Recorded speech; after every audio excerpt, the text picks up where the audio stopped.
இந்த சொத்தின் மதிப்பு 4.5 கோடி அல்ல, சுமார் 40 கோடிகள். அப்போ அந்த 40 கோடி உனக்கு பணம் எங்க இருந்து வந்துச்சு என்ற கேள்விக்கு பதில் சொல்லணும் இல்லையா? தமிழ்நாட்டில் ஒரு இளிச்சவாய் இருக்கா. அந்த இளிச்சவாயின் பேர் என்ன? அண்ணாமலை. ஏன் அண்ணாமலை இளிச்சவாய் அண்ணாமலைனா, எம்எல்ஏ கிடையாது, எம்பி கிடையாது, பஞ்சாயத்து தலைவர் கிடையாது, மக்களுடைய வரி பணத்தில் ₹1 எனக்கு சம்பளம் கிடையாது. ஆனால் வருஷம் நான் பேங்க் அக்கௌண்ட் ஸ்டேட்மெண்ட் ரிலீஸ் பண்ணுவேன். இங்கே பாருங்க, 10 வருஷம் பேங்க் அக்கௌண்ட்டை பார்த்துக்குங்க, எல்லாத்தையும் பார்த்துக்குங்க, ஸ்விக்கி ஜொமேட்டோ என்னென்ன வாங்கியிருக்கேன்னு பாருங்க. அது ஒரு பக்கம். நான் சொந்தமாக நான் சம்பாரிச்சு ஒரு விவசாய நிலம் வாங்கினாலும் நான் மட்டும் எக்ஸ்பிளனேஷன் கொடுக்கணும்.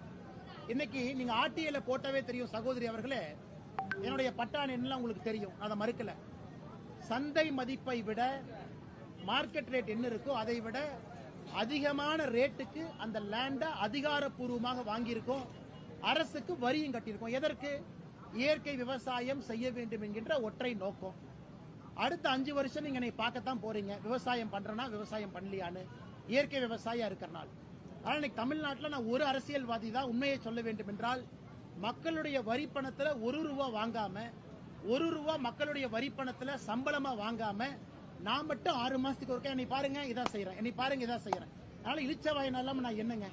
இதுல எதிர்கட்சி நண்பர்கள் எல்லாம் சொல்றாங்க, அண்ணே அப்ப நீ லேண்ட் வாங்கியிருக்கிற, யாரு பணம் கொடுத்தா? ஏன் நான் சம்பாதிச்சேன், நான் சம்பாதிக்க கூடாதா? நான் இருக்கின்றேன், மனைவி இருக்கிறாங்க, குடும்பம் இருக்கிறாங்க, நாங்களாம் ரோட்ல சும்மாவா உட்கார்ந்து இருக்கிறோம்? எங்களுக்குன்னு வேலை இருக்கு, செஞ்சுக்கிட்டு இருக்கிறோம், மக்கள் பணியை செய்யறோம், அரசியல் செஞ்சுக்கிட்டு இருக்கோம். இருந்தும் எதற்காக வெளிப்படையா நான் இருக்கிறேன்னா, நம்மை நம்பி இருப்பவர்கள் புரிந்து கொள்ள வேண்டும் நான் என்ன செய்யறேன். அரசியலும் பண்றாரு, இந்த வேலையும் செய்யறாரு.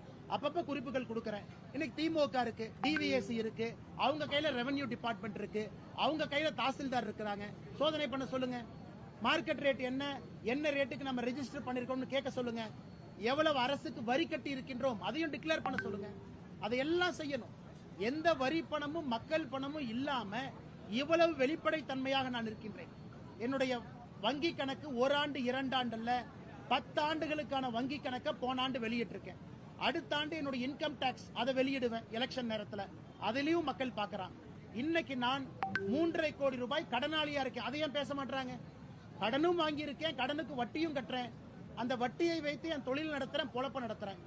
3.5 கோடி ரூபாய் கடன் ஒரு மனுஷனுக்கு இருக்கு. ஒரு மனுஷன் வங்கி கணக்கை வெளியிடுறான், ஒரு மனுஷன் மக்களுடைய வரி பணத்தில் வாழல. இதை தாண்டியும் நாங்க மட்டும்தான் எங்க நேர்மையை நிரூபிச்சுக்கிட்டே இருக்கணும். காமராஜர் ஐயா நிரூபிக்கணும், காமராஜர் ஐயாவுடைய கால் தூசிக்கு சமமாக இருக்கக்கூடிய நான் நிரூபிக்கணும், நாங்கெல்லாம் நிரூபிக்கணும், மற்றவங்க யாரும் நிரூபிக்கவே மாட்டாங்க. இதான் தமிழக அரசியலுடைய தூரதிருஷ்டம். ஏன்னா நாங்க நேர்மையா இருக்கிறனால யார் சொல்வதற்கு முன்பும் நாங்கள் இதயத்தை திறந்து காட்டுறோம், இதான் நாங்க அப்படின்னு. ஆனா மற்றவங்களுக்கு இது பொருந்தாது, பரவாயில்ல. ஒரு நாள் தமிழகத்தில் அந்த நாளும் நேரமும் வரும். அரசியல் யார் வந்தாலும் கூட திறந்த கண்ணாடியாக இருக்கணும். நாங்க இன்னைக்கு திறந்த கண்ணாடியா இருக்கோம். இதே மக்களுடைய வரி பணத்துல சம்பளமாக நாங்கள் வாங்கும் பொழுது இதைவிட 100 மடங்கு இன்னும் வெளிப்படையாக இருப்போம். அது தமிழகத்தினுடைய அரசியல் புரட்சியாக இருக்கும். அந்த காலம் வரும் பொழுது நாங்கள்